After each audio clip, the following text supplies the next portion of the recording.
Breakup America से phone पर रागिनी के यह शब्द सुनकर मदन को लगा जैसे उसके कानों में पिघलता शीशा डाल दिया गया हो। उसकी आंखों में आंसू छलक आए थे। उसकी भाभी उमा ने जब पूछा कि क्या हुआ मुन्नू, तेरी आंखों में आंसू क्यों, तो वह रोने लगा और बोला, अब सब कुछ खत्म है भाभी। 5 सालों तक मुझसे प्यार करने के बाद रागिनी ने दूसरा जीवन साथी चुन लिया है। भाभी ने उसे तसल्ली देते हुए कहा, मुन्नू तू रागिनी को अब भूल जा, वह तेरे लायक थी ही नहीं। उमा मदन की भाभी हैं, जो उम्र में उससे 10 साल बड़ी हैं।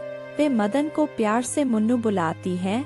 मदन महाराष्ट्र का रहने वाला है। मुंबई के उपनगरीय छोटे शहर में उसके पिताजी राज्य सरकार में नौकरी करते थे। उनका अपना एक छोटा सा घर था। मदन की मां गृहिणी थी। मदन के एक बड़े भाई महेश उससे 12 साल बड़े थे। मदन के माता पिता और बड़ा भाई किसी जरूरी कार्य से मुंबई गए थे। 26 नवंबर की शाम को वे लोग लौटने वाले थे, मगर उसी शाम को छत्रपति शिवाजी टर्मिनल पर आतंकी हमले में तीनों मारे गए थे। उस समय मदन 11वीं कक्षा में पढ़ रहा था। आगे उसकी इंजीनियरिंग की पढ़ाई करने की इच्छा थी। पढ़ने में वह काफी होशियार था, पर उसके सिर से माता पिता और भैया तीनों का साया अचानक उठ जाने से उसे अपना भविष्य अंधकार में लगने लगा था। मदन के अभिभावक के नाम पर एकमात्र उसकी भाभी उमा ही बची थी। उमा का 5 साल का एक लड़का राजेश भी था, पर उमा ने मदन को कभी भी अपने बेटे से कम प्यार नहीं किया। उमा को राज्य सरकार में अनुकंपा की नौकरी भी मिल गई थी और सरकार की ओर से कुछ मुआवजा भी। अब उमा ही मदन की माँ, पिता और भाई सब कुछ थी। मदन भी उमा को माँ जैसा प्यार और सम्मान देता था। मदन ने पढ़ाई जारी रखी। उसे भाभी ने विश्वास दिला रखा था कि वे उसे हर कीमत पर इंजीनियर बनाकर रहेंगी। मदन का महाराष्ट्र के अच्छे इंजीनियरिंग कॉलेज में मेरिट पर दाखिला हो गया। इस कॉलेज में बिहार के भी काफी विद्यार्थी थे जो भारी भरकम डोनेशन देकर आए थे। इन्हीं में एक लड़की रागिनी भी थी जो मदन के बैच में ही पढ़ती थी। वह पढ़ाई लिखाई में अति साधारण थी, इसीलिए उसके पिता ने डोनेशन देकर उसका भी एडमिशन करा दिया था। उसके पिता केंद्र सरकार के एक उपक्रम में थे जहां ऊपरी आमदनी अच्छी थी। रागिनी को पिता से उसके बैंक अकाउंट में काफी पैसे आते थे और उसका अपना एटीएम कार्ड था। वह दिल खोलकर पैसे खर्च करती थी। अपने दोस्तों को बीच बीच में होटल में खिलाती थी और कभी कभी मूवी भी दिखाती थी, इसलिए उसके चमचों की कमी नहीं थी। सेकंड ईयर के अंत तक उसकी दोस्ती मदन से हुई। मदन वैसे तो अपना ध्यान पढ़ाई में ही रखता था, पर दोनों एक ही ग्रुप में थे, इसलिए वह रागिनी की पढ़ाई में पूरी सहायता करता था। रागिनी उसकी ओर आकर्षित होने लगी थी। 3rd ईयर जाते जाते दोनों में दोस्ती हो गई, जो धीरे धीरे प्यार में बदलने लगी। रागिनी और मदन अब अक्सर शनिवार और रविवार को कॉफी हाउस में कॉफी पर तो कभी किसी होटल में खाने पर मिलते थे, पर पहल रागिनी की होती थी। दोनों ने अमेरिका में MS करने का निश्चय किया और इसके लिए जरूरी परीक्षा भी दी थी। मदन अपनी भाभी से कुछ भी छिपाता नहीं था, रागिनी के बारे में भी बता रखा था। दोनों सोच रहे थे कि स्कॉलरशिप मिल जाती तो रास्ता आसान हो जाता। अमेरिका में पढ़ाई के लिए लाखों रुपए चाहिए थे। हालांकि रागिनी को कोई चिंता न थी, उसके पिता के पास पैसों की कमी नहीं थी। रागिनी की बड़ी बहन का डोनेशन देकर मेडिकल कॉलेज में दाखिला करा दिया था। खैर, रागिनी और मदन दोनों की इंजीनियरिंग की पढ़ाई तो पूरी हो गई, पर स्कॉलरशिप दोनों में से किसी को भी नहीं मिल सकी थी। स्टूडेंट वीजा F1 के लिए पढ़ाई और रहने व खाने पीने पर आने वाली राशि की उपलब्धता बैंक अकाउंट में दिखानी होती है। रागिनी के पिता ने तो प्रबंध कर दिया, पर मदन बहुत चिंतित था। उसकी भाभी उमा सब समझ रही थी।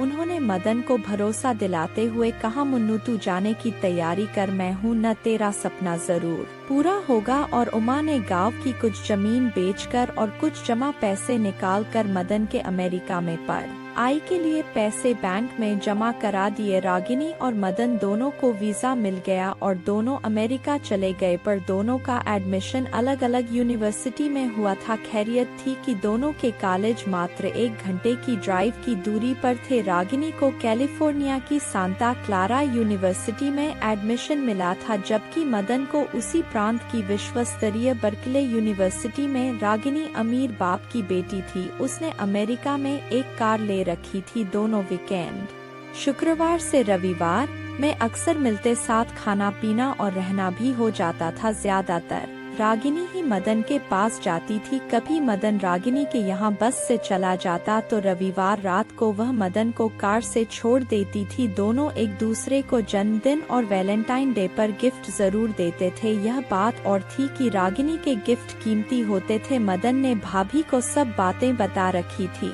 उधर रागिनी ने भी माता पिता को अपनी लव स्टोरी बता दी थी। उमा भाभी को कोई आपत्ति नहीं थी। उन्होंने मदन से बस इतना ही कहा था कि कोई गलत कदम नहीं उठाना और किसी लड़की को धोखा नहीं देना। मदन ने भी भरोसा दिलाया था कि वह ऐसा कोई काम नहीं करेगा। रागिनी के पिता को मदन के महाराष्ट्रियन होने पर तो आपत्ति नहीं थी, पर उसकी पारिवारिक स्थिति और विशेषकर आर्थिक स्थिति पसंद नहीं थी और उन्होंने बेटी से साफ कहा था कि कोई अच्छा पैसे वाला लड़का ही उसके लिए ठीक रहेगा। शुरू में रागिनी ने कुछ खास तवज्जो इस बात को नहीं दी थी और उनका मिलना जुलना वैसे ही जारी रहा था। दोनों ने शादी कर आजीवन साथ निभाने का वादा किया था। मदन लगभग 2 साल बाद अपनी मास्टर डिग्री पूरी कर भारत आ गया था। उधर रागिनी भी उसी के साथ अमेरिका से मुंबई तक आई थी। वह 2 दिन तक मदन के ही घर रुकी थी।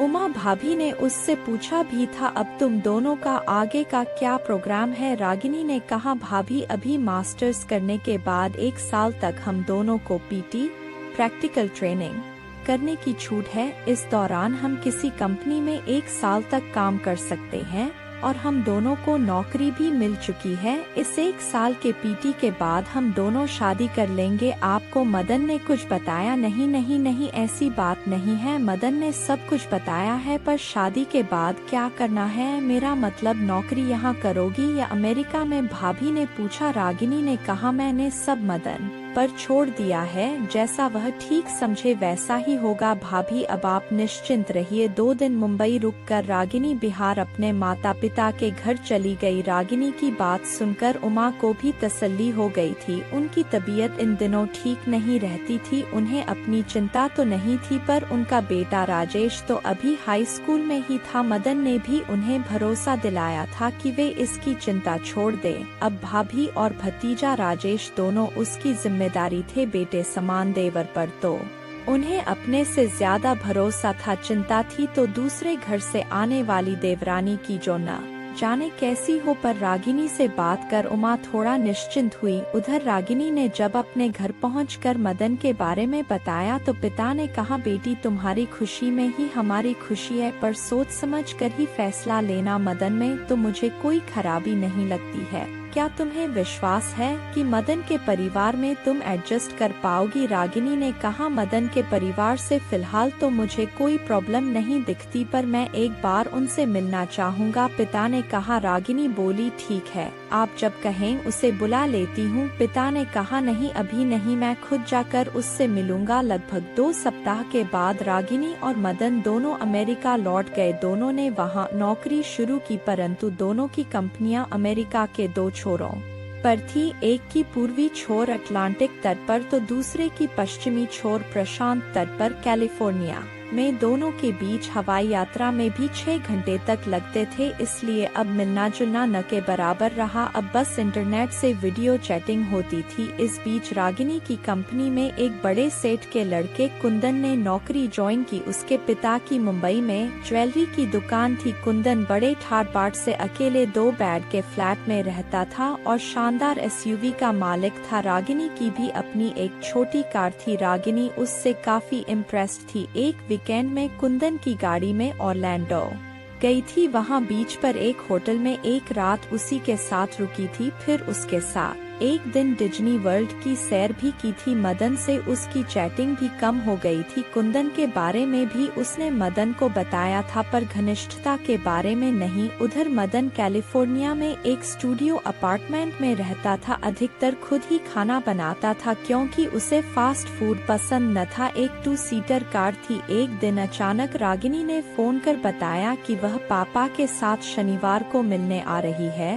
और सोमवार सुबह की फ्लाइट से लौट जाएगी। मदन ने 3 दिन के लिए एक रेंटल कार बुक कर ली थी और बगल वाले स्टूडियो अपार्टमेंट जो एक मित्र का था की चाबी ले ली थी। उन लोगों को ठहराने के लिए शनिवार को मदन एयरपोर्ट से उन्हें रिसीव कर ले आया था। उस दिन का मदन का बनाया लंच तो सब ने घर पर ही खाया, पर बाकी खाना होटल में होगा। तय हुआ खाने का पूरा बिल मदन ही पे करता था। रागिनी के पिता ने मदन से उसके आगे का प्रोग्राम पूछा तो उसने कहा, अंकल 1 साल पीटी के बाद हो सकता है मुझे इंडिया लौटना पड़े। अब भाभी की तबीयत कैसी रहती है उस पर निर्भर करता है। वैसे मेरी कंपनी का मुंबई में भी ऑफिस है, ये लोग मुझे वहाँ पोस्ट करने को तैयार हैं। रागिनी के पिता ने जवाब में सिर्फ हूँ भर कहा था। इसके बाद रागिनी पिता के साथ लौट गई थी। अब रागिनी कुंदन के साथ अक्सर वीकेंड में घूमने निकल जाती। मदन के साथ वीडियो चैटिंग बंद हो गई थी। सप्ताह के बीच में ही छोटी मोटी चैटिंग हो जाती थी। इस बीच रागिनी का बर्थडे आया। मदन ने एक लेडीज पर्स गिफ्ट भेजा था तो दूसरी तरफ कुंदन ने सोने के इयररिंग्स भेजे थे। दरअसल यहाँ न्यू जर्सी में भी उसके रिश्तेदार की दुकान थी, वहीं से भिजवा दिए थे। रागिनी के पिता भी अभी तक वहीं थे। उन्होंने कुंदन के बारे में पूछा तो रागिनी जितना जानती थी उतना बता दिया। इत्तेफाक से इस शनिवार को कुंदन गाड़ी लेकर पहुंच गया था। रागिनी ने पापा से परिचय कराया। उसने कहा, अंकल क्यों न हम लोग फ्लोरिडा चलें, कल वहां से रॉकेट लॉन्च हो रहा है, हम लोग रॉकेट लॉन्चिंग भी देख लेंगे। वे तीनों फ्लोरिडा के लिए चल पड़े। कुंदन ही ड्राइव कर रहा था और पापा आगे बैठे थे। रास्ते में बातों में उन्होंने कुंदन से अमेरिका में आगे के प्रोग्राम के बारे में पूछा तो वह बोला, अंकल मैं तो यही नौकरी कर सेटल होऊंगा, हो सकता है साथ में ज्वेलरी का बिजनेस भी शुरू करूं। कुंदन ने एक 4 सितारा होटल बुक कर रखा था। तीनों एक ही कमरे में रुके थे। अगली सुबह रॉकेट लॉन्चिंग देखकर फ्लोरिडा से लौट चले। रागिनी के पापा जब तक वहां रहे, कुंदन रोज शाम को होटल से डिनर पैक कराकर घर ले आता था। एक बार रागिनी से पापा ने पूछा था, मुझे तो कुंदन मदन से बेहतर लड़का लगता है, तुम्हारा क्या ख्याल है? वह बोली, कुंदन अच्छा तो जरूर है पर अभी हम दोस्त भर हैं, अभी उसके मन में क्या है कह नहीं सकती हूँ। पापा ने कहा, थोड़ा आगे बढ़कर उसके मन को भांपो, आखिर इतनी रुचि तुम में वह क्यों ले रहा है? और तुम तो समझ सकती हो कि तुम दोनों बहनों की पढ़ाई पर लाखों रुपए खर्च किए हैं। मैंने सिर्फ इसलिए कि तुम दोनों को कोई कमी न महसूस हो।